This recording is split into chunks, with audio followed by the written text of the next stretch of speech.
with even their cap turned sideways or the cap turned backwards, and sprouting language, which is really disgusting language, spitting lyrics on music, which is absolutely putting the female down, putting our own selves down, but we'll be wearing it as if it is something good. We give it a nice little term, thug life, you know, and make it into some kind of little culture thing. But it's actually us displaying damage. So therefore we have damaged males and females trying to equal themselves up to those damaged males. So we were looking at that on week 1. And on week 2, it progressed to, you know, us, as Sister was just saying, as men, as males, aping the practices of the Caucasian, of the society in which we are in. So now you have brothers with tattoos. Now you have brothers walking down the street with big Rottweiler dogs. Now you have brothers in leathers on motorbikes, where we never had those kind of things before. That wasn't really part of our culture. So the man, the black man, is copying the white man, and the sister is copying the black man. So we have it's like a what would you call it? A chain. A chain reaction. Yeah.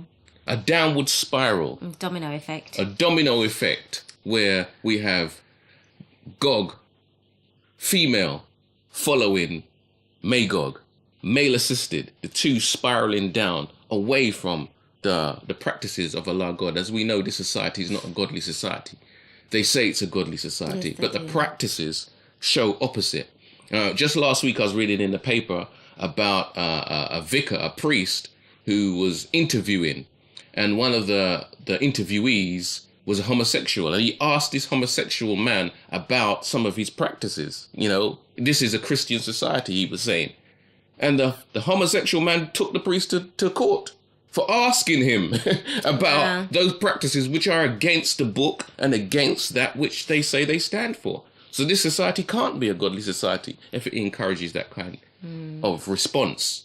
You can find a situation where we can be full foul of the law for standing by which Allah God taught us to do. I was just going to backtrack a little bit, brothers and sisters, and say I'm leaning forward because this is a really important point. Brothers and sisters, we have dogs in our houses.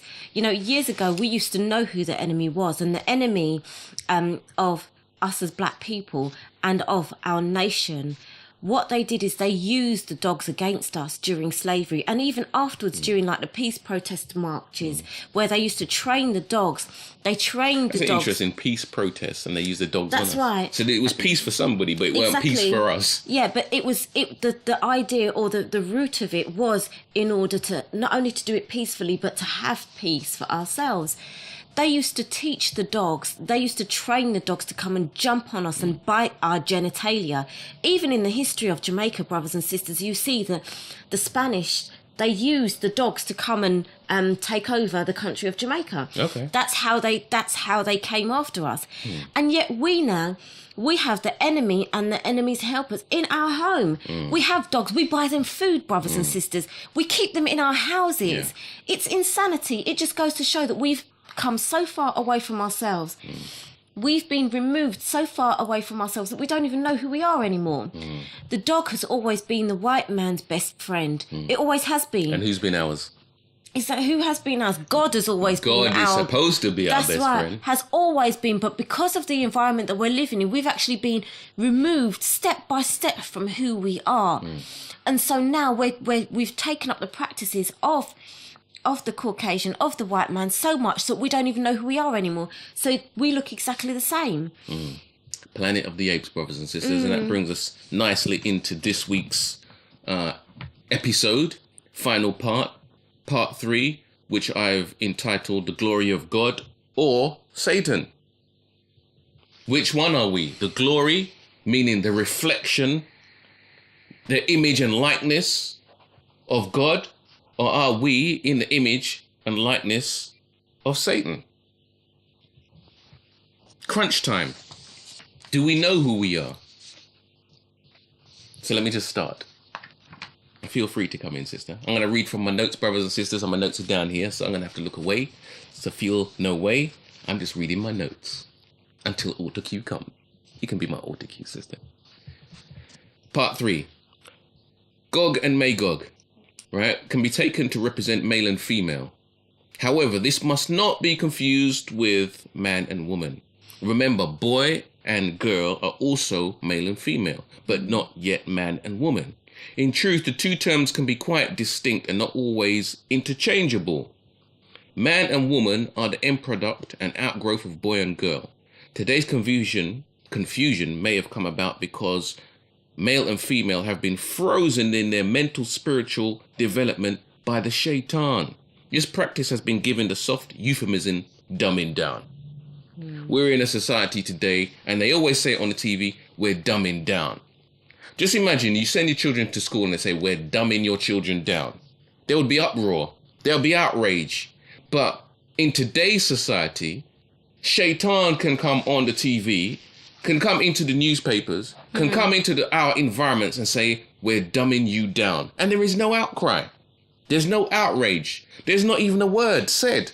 That's okay. We're just dumbing down. Yeah, but do you think that the reason for one of the reasons for that, because there's always more than one reason for things, brothers and sisters, do you think the reason for that is what we were talking about in terms of trees? Like if a tree is struck by lightning, it's petrified, and it doesn't matter what happens in that environment, that the tree is just stuck where it is, and it can't move, it can't respond, it can't react, it's just petrified, it's just there. So do you think one of the reasons for that is... Well, we are taught in Islam that fear restricts. Yeah. So you're absolutely right, I would say. We are struck by fear, and it has restricted us, and in our restriction now, they can come and feed us whatever they want to feed us. You know, we're in a situation where we're watching news, we're reading papers. You know, newspapers, as I say all the time, we see our brothers and sisters reading the Sun. You know, reading the Evening Standard, reading these tabloid newspapers that really have nothing to do with us. The Standard Light, they got a light version. Can you have a light version of that? Can you have a lighter? Can it be any lighter?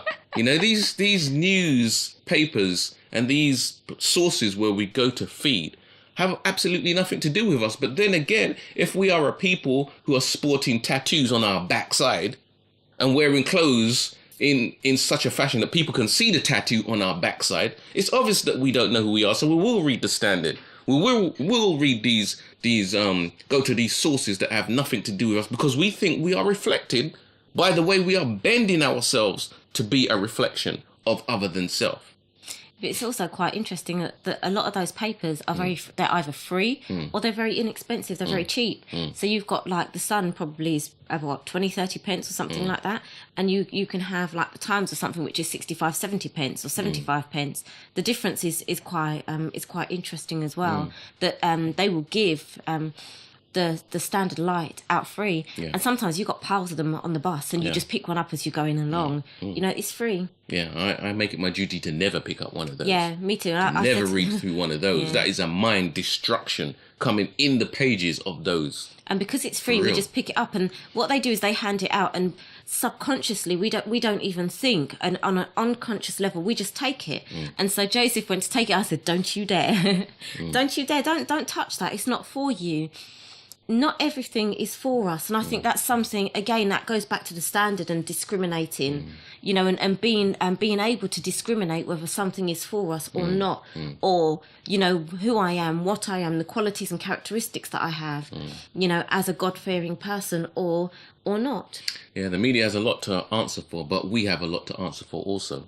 You know, we have our so-called black newspapers in our community also, and a lot of those I wouldn't even read. You know, the destruction that is pumped in those pages in the guise of news and information is absolutely damaging and detrimental